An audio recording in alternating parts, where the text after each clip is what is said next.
ಗೋಬಿ ಮತ್ತೆ ಕ್ಯಾಪ್ಸಿಕಮ್ ಉಪಯೋಗಿಸ್ಕೊಂಡು ಸಿಂಪಲ್ ಆಗಿ ಮನೆಯಲ್ಲಿ ಗ್ರೇವಿ ಮಾಡ್ಕೊಂಡಿದ್ದೀನಿ ಚಪಾತಿಗೆ ಅಂತ ಹೇಳಿ. ನೀವು ಮನೇಲಿ ಒಂದ್ಸಲ ಟ್ರೈ ಮಾಡಬಹುದು. ಎಷ್ಟು ರುಚಿಯಾಗಿದೆ ಗೊತ್ತಾ. ಇದಕ್ಕೆ ಏನೇನು ಬೇಕು ಹೇಗೆ ಮಾಡೋದಂತ ನೋಡೋಣ ಬನ್ನಿ. ಬೇಕು ನೋಡ್ಕೊಂಬರೋಣ. ಇದನ್ನ ನೀವು ಗೀ ರೈಸ್, ಪ್ಲೈನ್ ರೈಸ್ ಜೊತೆ ಕೂಡ ತಿನ್ಬೋದು, ಚಪಾತಿ ಜೊತೆ ತಿನ್ಬೋದು. ತುಂಬಾನೇ ಚೆನ್ನಾಗಿರುತ್ತೆ ಕಾಂಬಿನೇಷನ್. ಸ್ವಲ್ಪ ಗಟ್ಟಿ ಮಾಡ್ಕೊಂಡ್ರೆ ಸೈಡ್ ಡಿಶ್ ತರ ಕೂಡ ಉಪಯೋಗಿಸ್ಕೊಳ್ಬಹುದು. ನಾನಿಲ್ಲಿ ಗೋಬಿ ತಗೊಂಡಿದ್ದೀನಿ. ಒಂದು ಸಣ್ಣ ಗೋಬಿನಲ್ಲಿ ಎಲ್ಲ ಕಟ್ ಮಾಡಿ ಇಟ್ಕೊಂಡಿದ್ದೀನಿ. 3 ಈರುಳ್ಳಿ ಇದೆ ಮೀಡಿಯಂ ಸೈಜ್ದು. 1/4 kg ಅಷ್ಟು ಕ್ಯಾಪ್ಸಿಕಮ್. ಬೀಜ ಎಲ್ಲ ತೆಗೆದುಬಿಟ್ಟು, ಬೀಜ ಬೇಕಾದ್ರೆ ಹಾಕೊಳ್ಳಿ. ನಮ್ಮನೇಲಿ ಮಕ್ಳು ಇಷ್ಟಪಡೋದಿಲ್ಲ, ಹಾಗಾಗಿ ಕ್ಯೂಬ್ಸ್ ತರ ಕಟ್ ಮಾಡಿ ಇಟ್ಕೊಂಡಿದ್ದೀನಿ. ಟೊಮೊಟೊ 3 ಟೊಮೊಟೊ ಇದೆ, ಕಟ್ ಮಾಡಿ ಇಟ್ಕೊಂಡಿದ್ದೀನಿ. ಟೊಮೊಟೊ ಮತ್ತೆ ಈರುಳ್ಳಿನ ಸಪರೇಟ್ ಆಗಿ ಪೇಸ್ಟ್ ಮಾಡ್ಕೋಬೇಕಾಗುತ್ತೆ. ನೀರ್ ಹಾಕಬಾರ್ದು. ಈರುಳ್ಳಿ ಕೂಡ ನೀರ್ ಹಾಕ್ತಿ ಪೇಸ್ಟ್ ಮಾಡ್ಕೋಬೇಕು, ಟೊಮೊಟೊ ಕೂಡ ನೀರ್ ಹಾಕ್ತಿ ಪೇಸ್ಟ್ ಮಾಡ್ಕೋಬೇಕು. ಇಲ್ಲ ಅಂದ್ರೆ ಎಣ್ಣೆನಲ್ಲಿ ಬಾಡಿಸ್ಕೊಂಡು ಕೂಡ ನೀವು ಪೇಸ್ಟ್ ಮಾಡ್ಕೊಳ್ಬಹುದು. ಸ್ವಲ್ಪ ಕೊತ್ತಂಬರಿ ಸೊಪ್ಪು, ಸ್ವಲ್ಪ ಕಸ್ತೂರಿ ಮೆಂತ್ಯ ಇದೆ, ಸ್ವಲ್ಪ 1 ಸ್ಪೂನ್ ಅಷ್ಟು. ತುಪ್ಪ ತಗೊಂಡಿದ್ದೀನಿ, ಎಣ್ಣೆ ಕೂಡ ತಗೊಂಡಿದ್ದೀನಿ ಸ್ವಲ್ಪ. ನೀವು ಇಲ್ಲಿ ಕ್ರೀಮ್ ಕೂಡ ಉಪಯೋಗಿಸ್ಕೋಬಹುದು. ನನ್ನ ಹತ್ರ ಕ್ರೀಮ್ ಇಲ್ಲ, ಹಾಗಾಗಿ ನಾನು ಬಳಸ್ತಾ ಇಲ್ಲ. ಚಪಾತಿ ಹಿಟ್ಟು ರೆಡಿ ಮಾಡ್ಕೊಂಡಿದ್ದೀನಿ. ಚಪಾತಿಗೆನೆ ಈ ಗ್ರೇವಿ ಮಾಡ್ಕೊಳ್ತಾ ಇರೋಂಥದ್ದು. ಧನಿಯಾ ಪುಡಿ 1 ಸ್ಪೂನ್ ಅಷ್ಟಿದೆ. ಹಸಿಮೆಣಸಿನಕಾಯಿ 2 ತಗೊಂಡಿದ್ದೀನಿ. ಶುಂಠಿ ಬೆಳ್ಳುಳ್ಳಿ ಪೇಸ್ಟ್ 1 ಸ್ಪೂನ್ ಅಷ್ಟಿದೆ. ಖಾರದ ಪುಡಿ 3/4 ಸ್ಪೂನ್ ಅಷ್ಟಿದೆ.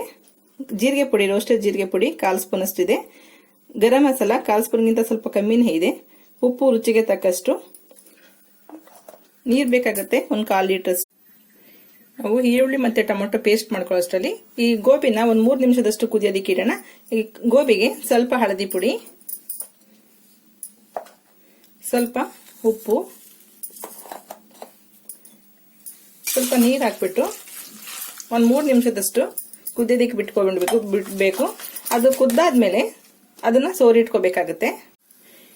ಈರುಳ್ಳಿ ಪ್ಯೂರಿ ಮತ್ತೆ ಟೊಮೊಟೊ ಪ್ಯೂರಿ 2 ರೆಡಿ ಆಗಿದೆ. ಯಾವುದನ್ನು ಫ್ರೈ ಮಾಡಿಲ್ಲ, ಹಸಿದೇನೆ ಟೊಮೊಟೊ ಮತ್ತೆ ಈರುಳ್ಳಿ ರುಬ್ಬಿರಂತದ್ದು. ನಿಮ್ಮ ಶುಂಠಿ ಬೆಳ್ಳುಳ್ಳಿ ಪೇಸ್ಟ್ ಇಲ್ಲ ಅನ್ನೋದಾದ್ರೆ ಶುಂಠಿ ಬೆಳ್ಳುಳ್ಳಿ ಕೂಡ ಈರುಳ್ಳಿ ಅಥವಾ ಟೊಮೊಟೊ ಯಾವುದಾದ್ರೂ ಒಂದ್ ಜೊತೆಗೆ ಹಾಕೊಂಡು ಶುಂಠಿ ಬೆಳ್ಳುಳ್ಳಿ ಕೂಡ ರುಬ್ಕೊಳ್ಬಹುದು. ನಾನಿಲ್ಲಿ ಸ್ವಲ್ಪ ಬಾಣಲಿಗೆ 1 ಸ್ಪೂನ್ ಅಷ್ಟು ಎಣ್ಣೆ ಹಾಕ್ಬಿಟ್ಟು ಈ ಕ್ಯಾಪ್ಸಿಕಮ್ ಹಾಕ್ಬಿಟ್ಟು ಫ್ರೈ ಮಾಡಿ ತೆಗೆದಿಟ್ಕೊಳ್ತೀನಿ. ನೀವು ಡೈರೆಕ್ಟ್ ಎಣ್ಣೆಲಿ ಕೂಡ ಹಾಕೊಳ್ಬಹುದು. ಈ ತರ ಫ್ರೈ ಮಾಡಿದ್ರೆ ಕ್ರಂಚಿಯಾಗಿರುತ್ತೆ, ತುಂಬಾನೇ ಟೇಸ್ಟಿಯಾಗಿರುತ್ತೆ. ನೋಡಿ, ಚೆನ್ನಾಗಿ ಫ್ರೈ ಆಗಿದೆ. ಈಗ ಒಂದು ಬೌಲ್ ತೆಗೆದಿಟ್ಕೊಳ್ಳೋಣ. ನಾನೀಗ ಅದೇ ಬಾಂಡಿನ ಉಪಯೋಗಿಸ್ಕೊಳ್ತಾ ಇದೀನಿ. ಮತ್ತೆ ಬೇರೆ ಪಾತ್ರೆ ಚೇಂಜ್ ಮಾಡೋ ಅವಶ್ಯಕತೆ ಇರಲ್ಲ. ಎಣ್ಣೆಲಿ ಫ್ರೈ ಮಾಡಿದೀವಲ್ಲ. ಈಗ ಸ್ವಲ್ಪ ಎಣ್ಣೆ ಬಿಸಿ ಆದ ತಕ್ಷಣ ಜೀರಿಗೆ 1/4 ಸ್ಪೂನ್ ಅಷ್ಟು, 2 ಏಲಕ್ಕಿ ತಗೊಂಡಿದ್ದೀನಿ. ನಿಮ್ಗೆ ಗರಂ ಮಸಾಲ ಪೌಡರ್ ಇಲ್ಲ ಅನ್ನೋದಾದ್ರೆ ಚಕ್ಕೆ, ಲವಂಗ ಅಥವಾ ಸೋಂಪು, ಸ್ವಲ್ಪ ಪಲಾವ್ ಎಲೆ ಎಲ್ಲಾನು ಒಗ್ಗರಣೆಗೆ ಹಾಕೊಳ್ಬಹುದು. ತುಪ್ಪ 1 ಸ್ಪೂನ್ ಅಷ್ಟು.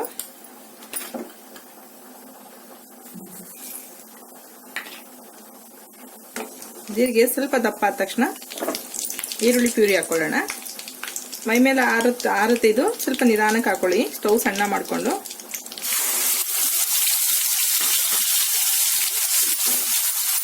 ಸ್ವಲ್ಪ ಎಣ್ಣೆಲಿ ಚೆನ್ನಾಗಿ ಮಿಕ್ಸ್ ಆಗೋಷ್ಟು 1 ನಿಮಿಷದಷ್ಟು ಫ್ರೈ ಮಾಡ್ಕೊಳ್ಳೋಣ. ಹೋಗಿದೆ. 3 ಮಿನಿಟ್ಸ್ ಅಷ್ಟೇ ನೀವು ಇಟ್ಕೊಳ್ಳಿ ಸಾಕು. ಇಷ್ಟು ಸಾಫ್ಟ್ ಆಗಿ ಬೆಂದ್ರೆ ಉಪ್ಪು ಕೂಡ ಹಿಡಿದಿರುತ್ತೆ, ಚೆನ್ನಾಗಿ ಬೇಗ ಕೂಡ ಗ್ರೇವಿಗಳು ಹಾಕ್ತವೆ. ಕ್ಯಾಪ್ಸಿಕಮ್ ಕೂಡ ಫ್ರೈ ಮಾಡ್ಕೊಂಡಿದೀವಿ. ಈಗ ಗ್ರೇವಿ ಈರುಳ್ಳಿ ನೋಡಿ ಸ್ವಲ್ಪ ಎಣ್ಣೆ ಬಿಟ್ಟಿದೆ. ನಾನು ತುಂಬಾ ಎಣ್ಣೆ ಹಾಕಿಲ್ಲ ಇಲ್ಲಿ ನಿಮ್ಗೆ ತೋರ್ಸೋದಿಕ್ಕೆ, ಹಾಗಾಗಿ 1 ನಿಮಿಷದಷ್ಟು ಫ್ರೈ ಮಾಡ್ಕೊಂಡಿದ್ದೀನಿ. ಈರುಳ್ಳಿ ಕಲರ್ ಕೂಡ ಚೇಂಜ್ ಆಗಿದೆ, ಒಂದೊಳ್ಳೆ ಪರಿಮಳ ಬರ್ತಾ ಇದೆ. ಈಗ ಟೊಮೊಟೊ ಪ್ಯೂರಿ ಹಾಕೊಳ್ಳೋಣ.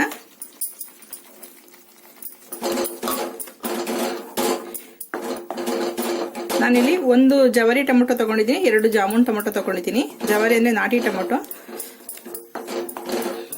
ಇದನ್ನ ಚೆನ್ನಾಗಿ ಕುದ್ದು ಇದು ಹಸಿ ವಾಸನೆ ಹೋಗೋಷ್ಟು 1-2 ನಿಮಿಷದಷ್ಟು ಚೆನ್ನಾಗಿ ಕುದಿಸ್ಕೋಬೇಕಾಗುತ್ತೆ. ಆದಷ್ಟು ಸ್ಟವ್ ಕ್ಯಾಪ್ ಮುಚ್ಚಿಬಿಟ್ಟೆ ಕುದಿಸ್ಕೊಳ್ಳಿ. ಹಿಂಗೆ ಸ್ಟವ್ ಸುತ್ತ ಎಲ್ಲ ಹಾರ್ತಾ ಇರುತ್ತೆ. ನೋಡಿ, ಮುಚ್ಚಿಬಿಟ್ಟೆ ಚೆನ್ನಾಗಿ ಫ್ರೈ ಮಾಡ್ಕೊಂಡಿದ್ದೀನಿ ನಾನು. ಫ್ರೈ ಆಗಿದೆ. ಈಗ ಈ ಎಲ್ಲ ಮಸಾಲನೂ ಈ ಪ್ಲೇಟಲ್ಲಿ ಏನಿತ್ತಲ್ಲ ಎಲ್ಲ ಮಸಾಲನೂ ಹಾಕೊಳ್ಳೋಣ.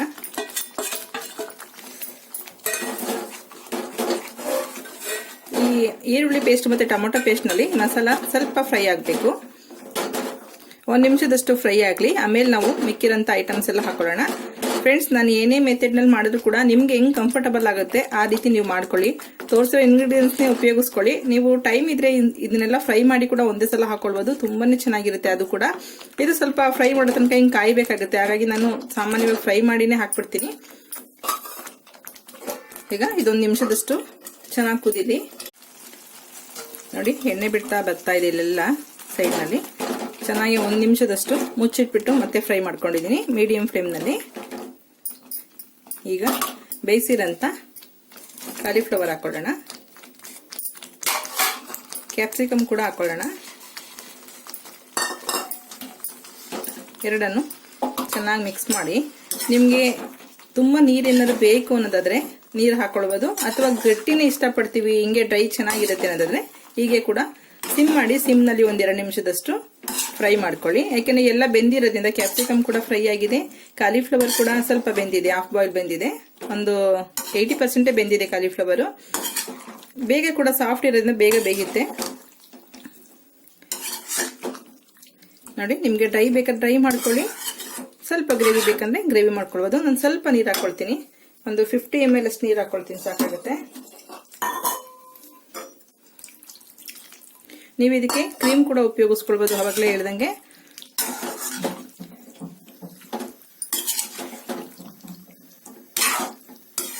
ಎಷ್ಟು ಬೇಗ ರೆಡಿ ಆಯ್ತು ನೋಡಿ. ಒಂದು 4-5 ಐಟಮ್ಸ್ ಹಾಕೊಂಡ್ರೆ ಆಯ್ತು, ನಮ್ಗೆ ಒಂದು ಒಳ್ಳೆ ಗ್ರೇವಿ ಬರುತ್ತೆ. ಮಕ್ಳು ತಿನ್ನಲ್ಲ ಅಂದಾಗ ಡ್ರೈ ಕೂಡ ಮಾಡ್ಕೊಡ್ಬೋದು. ನಾನು ಅವಾಗಲೇ ಹೇಳಿದ್ನಲ್ಲ ಆ ಥರ ಡ್ರೈ ಮಾಡಿಬಿಟ್ಟು ಅದಕ್ಕೆ ಇನ್ನೊಂಚೂರು ಒಂದು ಅರ್ಧ ಸ್ಪೂನ್ ಅಷ್ಟು ಕಡಲೆ ಹಿಟ್ಟು ಉದಿಸ್ಬಿಟ್ಟು ಇನ್ನೂ ಡ್ರೈ ಆಗುತ್ತೆ, ಇನ್ನೂ ಒಂದು ಒಳ್ಳೆ ಟೇಸ್ಟ್ ಇರುತ್ತೆ. ಈಗ ಇದನ್ನೆಲ್ಲ ಕ್ಯಾಪ್ಸಿಕಮ್ ಎಲ್ಲ ಹಾಕಿದ್ಮೇಲೆ ಉಪ್ಪು ಹಾಕಿರ್ಲಿಲ್ಲ ಕ್ಯಾಪ್ಸಿಕಮ್ಗೆ, ಈಗೆಲ್ಲ ಉಪ್ಪಿನ ಪ್ರಮಾಣ ಸೇರಿರೋದ್ರಿಂದ ಸ್ವಲ್ಪ ನೀರು ಬಿಡುತ್ತೆ ಕ್ಯಾಪ್ಸಿಕಮ್. ಒಂದು ಚಪಾತಿ ಆಗಿರೋದ್ರಿಂದ ಈ ತರ ಮಾಡ್ಕೊಳ್ತಾ ಇದ್ದೀನಿ. ನಿಮಗೆ ಗೀ ರೈಸ್ ಅಥವಾ ಇನ್ನೂ ಸೈಡ್ ಡಿಶ್ ಬೇಕನ್ನೋದಾದ್ರೆ ಗ್ರೇವಿನೇ ಸ್ವಲ್ಪ ಗಟ್ಟಿನೇ ಮಾಡ್ಕೊಳ್ಳಿ. ನಿಮ್ಗೆ ನೋಡಿ ಯಾವ ರೀತಿ ಅದ ಬೇಕಾಗುತ್ತೆ ನೋಡಿ. ದೋಸೆಗೆ ಏನೋ ತಿಂತಾರೆ ಏನಾದ್ರೆ ಇನ್ನು ಸ್ವಲ್ಪ ಗ್ರೇವಿ ಮಾಡ್ಕೊಳ್ಳಿ. ನೀವು ಸ್ವಲ್ಪ ನೀರು ಹಾಕಿದಷ್ಟು ಉಪ್ಪು ಖಾರ ಕೂಡ ಆ್ಯಡ್ ಮಾಡಬೇಕಾಗುತ್ತೆ, ನೋಡಿಕೊಂಡು ಬ್ಯಾಲೆನ್ಸ್ ಮಾಡ್ಕೊಳ್ಳಿ.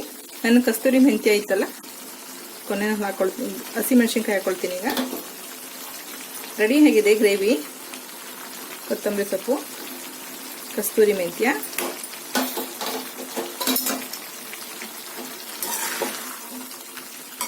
ಕಸ್ತೂರಿ ಮೆಂತ್ಯ ಕೂಡ ನಾನು ಮನೆಯಲ್ಲಿ ಮಾಡ್ಕೊಳ್ಳೋದು ಹೇಗೆ ಅಂತ ಹೇಳಿದ್ದೀನಿ. ತುಂಬಾ ಸಿಂಪಲ್ ರೆಸಿಪಿ. ನೀವು ಹೊರಗಡೆ ತರ್ತೀರಾ ತೊಳಿತಾರ ಇಲ್ಲ ಗೊತ್ತಿಲ್ಲ, ಹೇಗಿರುತ್ತೆ ಅಂತ ನಮ್ಮ ಅದ್ರ ಬಗ್ಗೆ ಜಡ್ಜ್ ಮಾಡೋಕ್ಕಾಗಲ್ಲ. ಹಾಗಾಗಿ ನೀವು ಮನೆಯಲ್ಲೇ ಮಾಡ್ಕೊಳ್ಳೋದ್ರಿಂದ ತುಂಬಾನೇ ಚೆನ್ನಾಗಿರುತ್ತೆ, ಒಂದೊಳ್ಳೆ ಟೇಸ್ಟ್ ಕೂಡ ಇರುತ್ತೆ ಅದರಲ್ಲಿ. ಮಳೆಗಾಲದಲ್ಲಿ ನಿಮ್ಗೆ ಏನೋ ಕಸ್ತೂರಿ ಮೆಂತ್ಯ ಮಾಡಬೇಕು ಅಂದಾಗ ನೀವು ದೋಸೆ ಅಥವಾ ಚಪಾತಿ ರೊಟ್ಟಿ ಏನಾರು ಮಾಡಾದ್ಮೇಲೆ ಹೆಂಚು ಬಿಸಿ ಇರುತ್ತಲ್ಲ, ಹೆಂಚು ಬಿಸಿ ಇರೋದಕ್ಕೆ ಕಸ್ತೂರಿ ಮೆಂತ್ಯ ಚೆನ್ನಾಗೆಲ್ಲ ವಾಶ್ ಮಾಡಿ ತೊಳೆದ್ಬಿಟ್ಟು ಬಟ್ಟೆಲಿ ಸ್ವಲ್ಪ ಒರೆಸ್ಬಿಟ್ಟು ನೀರಿನಂಶ ಎಲ್ಲ ಎಳ್ಕೊಂಡ್ಮೇಲೆ ಅದ್ರ ಮೇಲೆ ಇಟ್ಟು ಕೂಡ ಅದು ಕ್ರಿಸ್ಪಿ ಬರುತ್ತೆ. ನೀವು ಪುಡಿ ಮಾಡ್ಕೊಳ್ಬೋದು. ಗ್ರೇವಿ ರೆಡಿ ಆಗಿದೆ. ಸ್ಟವ್ ಆಫ್ ಮಾಡ್ತಾ ಇದ್ದೀನಿ. ಮನೇಲಿ ಇರೋಂಥ ಐಟಮ್ಸ್ ಉಪಯೋಗಿಸ್ಕೊಂಡು ಎಷ್ಟು ರುಚಿಯಾಗಿ ಮಾಡ್ಬೋದು ಅಂತ ನೋಡಿದ್ರಲ್ಲ. ನಾನು ಸ್ವಲ್ಪ ತುಪ್ಪ ಕೂಡ ಹಾಕೊಂಡಿದ್ದೀನಿ, ಬೇಕಾದ್ರೆ ನೀವು ಬೆಣ್ಣೆ ಕೂಡ ಹಾಕೊಳ್ಬೋದು. ತುಂಬಾ ರುಚಿಯಾಗಿರುತ್ತೆ, ತುಂಬಾ ಚೆನ್ನಾಗಿರುತ್ತೆ. ಮಕ್ಕಳು ಸ್ಕೂಲ್ ಕಟ್ಲಿಕ್ಕೂ ಕೂಡ ತುಂಬಾ ಚೆನ್ನಾಗಿರುತ್ತೆ. ಆದಷ್ಟು ಇದರಲ್ಲಿ ತುಂಬಾ ನೀರೆಲ್ಲ ಹಾಕದೆ ಹಾಗೆ ಒಂದು 50 ml ನೀರು ಹಾಕಿದ್ದೀನಿ, ಅಷ್ಟು ಹಾಕಿದ್ರೆ ಸಾಕಾಗುತ್ತೆ. ಹಾಗೆ ಮಾಡೋದ್ರಿಂದ ಒಂದು ರುಚಿ ತುಂಬಾನೇ ಚೆನ್ನಾಗಿರುತ್ತೆ. ನೀವು ನೀರು ಹಾಕಿ ಏನಾದ್ರು ಗ್ರೇವಿ ತರ ಮಾಡ್ಕೋತೀನಿ ಅಂತಂದ್ರೆ ಸ್ವಲ್ಪ ಗೋಡಂಬಿನೆಲ್ಲನೂ ಸ್ವಲ್ಪ ಪೇಸ್ಟ್ ಮಾಡಿ ಹಾಕಿ, ತುಂಬಾನೇ ರುಚಿಯಾಗಿರುತ್ತೆ. ಸ್ವಲ್ಪ ಥಿಕ್ನೆಸ್ ಕೊಡುತ್ತೆ, ಅದ್ರ ಟೇಸ್ಟೇ ಬೇರೆ ತರ ಬರುತ್ತೆ. ಸ್ವಲ್ಪ ರಿಚ್ ಗ್ರೇವಿ ಕೂಡ ಆಗುತ್ತೆ ಅದು. ಓಕೆ ಫ್ರೆಂಡ್ಸ್, ಈ ವಿಡಿಯೋ ಇಷ್ಟ ಆಗಿದೆ ಲೈಕ್ ಮಾಡಿ, ಶೇರ್ ಮಾಡಿ, ಸಬ್ಸ್ಕ್ರೈಬ್ ಮಾಡಿ.